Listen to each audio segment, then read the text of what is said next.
নমস্কার।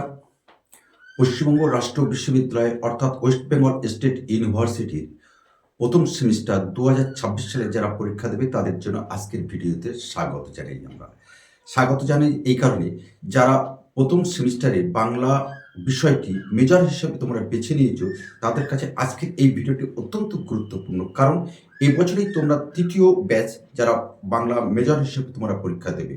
আর সেই পরীক্ষার জন্য প্রস্তুতির জন্য আজকে আমরা দুটি টপিকস তোমাদের প্রথম ইউনিটের থেকে আমরা যাবতীয় প্রশ্ন, যে প্রশ্নগুলো তোমাদের পরীক্ষায় আসবে সেইগুলো আমরা তুলে ধরবো। সুতরাং আজকের ভিডিওটি তোমাদের কাছে খুব গুরুত্বপূর্ণ। সুতরাং ভিডিওটি স্কিপ না করে তোমরা দেখতে থাকো, কারণ তোমাদের কাছে ভীষণ কাজে আসবে আজকের এই ভিডিওটি।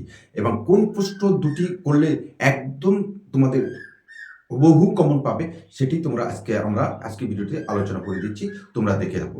আজকে মূলত আলোচনা করে দেবো আমরা চর্যাপদ এবং শ্রীকৃষ্ণ কীর্তন কাব্য থেকে কোন প্রশ্নগুলো করলে হুবহু তোমরা আমরা মুখে যেটা বলছি সেটা তোমরা পরীক্ষায় কমন পাবে, সেটাই আমরা বলে দিচ্ছি। সুতরাং যাদের হাতে, এর আগেও আমরা প্রকাশ করে দিচ্ছি, কিন্তু যাদের হাতে সময় নেই তাদের জন্য আজকে এই ভিডিওটি ছোট্ট করে আমরা এই ভিডিওটি তৈরি করে দিচ্ছি। ১ নম্বর প্রশ্ন তোমাদের চর্যাপদ থেকে আসবে। চর্যাপদ প্রথম প্রশ্নটা এইভাবে করে রাখবে: চর্যাপদটি কে, কবে, কোথা থেকে আবিষ্কার করেন এবং কবে প্রকাশ করেন? এই প্রশ্নটা অবশ্যই লিখে দেবে। আর সেই সাথে তোমরা প্রশ্নটা করবে, চর্যাপদের ধর্মীয় সাধনতন্ত্রের প্রকাশ ঘটলেও, চর্যাপদের ধর্মীয় সাধনতন্ত্রের প্রকাশ ঘটলেও তার মধ্যে গানগুলিতে তৎকালীন সমাজ জীবন যেভাবে পরিলক্ষিত হয় তা আলোচনা করো। বা চর্যাপদের ব্রাত্য জীবন কথার পরিচয় দাও। চর্যাপদের প্রতিফলিত ব্রাত্য জীবন কথার পরিচয় দাও। আবার বলছি, চর্যাপদের ধর্মীয় সাধনতন্ত্রের প্রকাশ ঘটলেও তাদের মধ্যে গানগুলিতে তৎকালীন সমাজ জীবন যেভাবে পরিলক্ষিত হয় বা প্রতিফলিত হয় তা আলোচনা করো। বা চর্যাপদের প্রতিফলিত ব্রাত্য জীবন কথার পরিচয় দাও। ভীষণ গুরুত্বপূর্ণ, ইম্পর্টেন্ট, এবং এটা এক দাগের প্রথম দাগেই পড়বে, দাগেই পড়বে।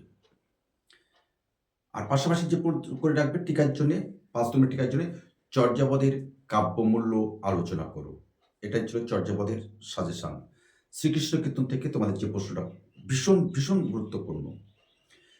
শ্রীকৃষ্ণ কীর্তন কাব্যের আবিষ্কার সম্পর্কিত তথ্য সংক্ষেপে লেখো। শ্রীকৃষ্ণ কীর্তন কাব্যের আবিষ্কার সংক্রান্ত তথ্য সংক্ষেপে লেখো। কাব্যটির কাব্যমূল্য সম্পর্কে আলোচনা করো। বা শ্রীকৃষ্ণ কীর্তন কাব্যটি কয়টি খণ্ডে বিভক্ত?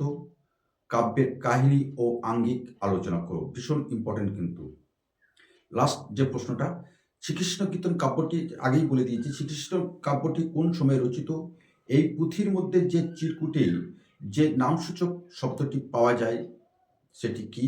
শ্রীকৃষ্ণ কীর্তন কাব্যটিতে যে নাটকীয়তা আছে তা কাব্যের কাহিনী অবলম্বনে আলোচনা করো। এটা কিন্তু, এই প্রশ্ন কিন্তু অবশ্যই পরীক্ষা আসলে অবশ্যই কমেন্টস করে আমাদেরকে জানাবে। তো আজকে আর নয়, আগামী কোনো একটা সময় তোমাদের সাথে দেখা হবে। আর এই প্রশ্নগুলো তোমাদের তৈরি করতে কোনো অসুবিধা হলে অবশ্যই হোয়াটসঅ্যাপ করবে বা কমেন্টস বক্সে আমাদেরকে জানাবে। আমরা তোমার পাশে থাকার অঙ্গীকারবদ্ধ আছি। নমস্কার।